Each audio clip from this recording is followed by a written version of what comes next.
Welcome to Charter Communications Local Edition, program emanating from the Montana State Capitol, where we interview the legislators to be and legislators who have been and have been reelected to the 2015 Montana legislature. And our guest for this segment is Representative Randy Brodehl, just last week reelected for what term, Randy? This is my third term. Third term.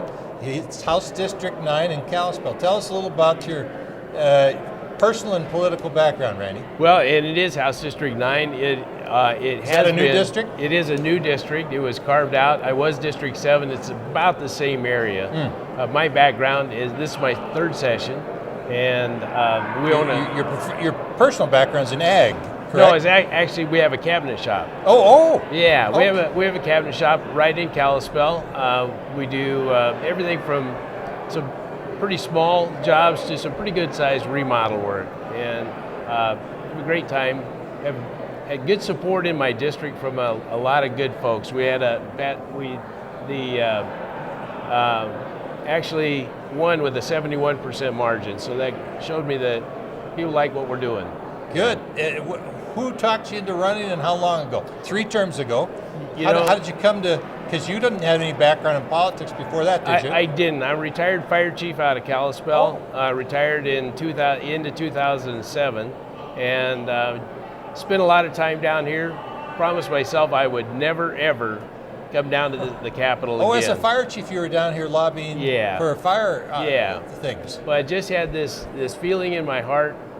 Just started building that I needed to come down here, so I did. And after 2 terms, you ran again, so you must. The feeling must have been fulfilled. This is home, and I'm running for Speaker of the House. We'll have elections today, so there's within 3 hours. Yeah, so there's 3 of us running, so it'll be an interesting day today. Well, good luck to you. Yeah. Listen, we got a budget surplus. We do. 350 to 400 or more million, and you want to talk about what to do with it. Give me your thoughts. My thoughts are, this doesn't belong to the state of Montana. This belongs to the people of Montana. And the reason it does is because that's where we got it. We reached into their pockets and said, pay us tax money. They paid us tax money.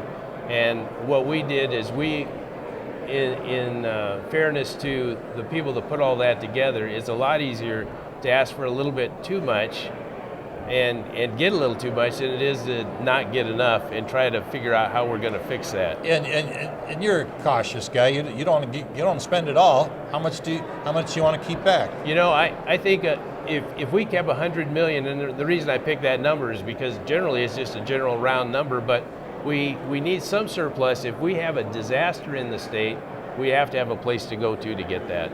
But that said, when we charge the people of Montana, we hold that money in trust. When we hold too much money, we have to give it back. It belongs to them. So you're talking $250 million in tax relief or refunds, or what are the mechanisms? Well, there's more than one mechanism. We could just write them a check and give it back, and that's the simplest, fastest way to do it. Is say, you know what, we took too much taxes, and we're giving it back to you. You put it in your pocket. You pay your taxes next session, or you go spend it on whatever you want. It's your money, and that is important to me. Now, realistically, with the Governor Bullock believing in a $300 million, we could get deep into this. Oh, absolutely. What do you think the chances are of some of it? I mean, I know you probably can pass it, but you got to pass it through the other branch of government too. Sure, we do. We have to keep it from getting vetoed. Yes. And certainly the governor has the right to veto, but I think that we'll have some bipartisan support to give a significant amount of money back. Now, there's some other things we could do. We could take that money and reduce taxes next go round. But what I don't want to do is, we have a budget coming up, a 2-year budget that's this big. I don't want to grow that budget by this much just because we can. That makes absolutely no sense. I would rather take a chunk out of that budget. If we don't give it all back, take a chunk out of that upcoming budget and say, you don't have to pay us the taxes for that part of it. Let's talk about some other money issue. The Eastern Montana, everybody acknowledges that with the boom has come a lot of costs and a lot of Absolutely. infrastructure diminution and needs and police and fire and the debate doesn't seem to be about the needs. The debate seems to be about the mechanism for relieving those needs, whether we borrow the money, also known as bonding, or whether we pay it out of that surplus. Now you just spent $250 million of that tax relief, or is some of that for Bakken? Are you a bonder or a cash guy? I am not a bonder, and I'll tell you why. Because when we talk about a 20-year bond, I'm putting my grandkids in debt, and I've got 10 grandkids. I don't want to pass a law that tells my grandkids, the oldest is in the 3rd grade, oh, by the way, when you get old enough to pay taxes, you're going to be paying taxes for things that I passed. What about the argument that the cash is making 17% and we can borrow it 1.5 points, and so it's not good money management to pay cash when we could borrow cheaper than the cash is making? How does that work? That all sounds great, because that might be what it is today. As we've watched a very volatile market, we don't know what it's going to do tomorrow. We don't know what it's going to do in 10 years, and we're saying it's okay to do that because we need it. But it's not okay to do that if we can put it into our budget. We put a bill before the governor last session that said we're going to pay for the infrastructure for cash, and the governor vetoed it. So we could have already been working on those infrastructure projects, and we're not. You're running for Speaker of the House. Yes, I am. In your 3rd term. I am. And each of your opponents is in their 3rd term. Absolutely. There was once a Speaker of the House, a 5-time Speaker of the House, who had never made it into the majority under the old term limits. So, term limits, a boon or a bane to the process? Both. What it does is it keeps legislators from making this into a full-time, long-term career, making alliances that allow them to build a political base that becomes a monster. On the other hand, when we look at the election process, the people choose who they want as their legislator. And when we have term limits, we're telling the people that they don't know what's best for them.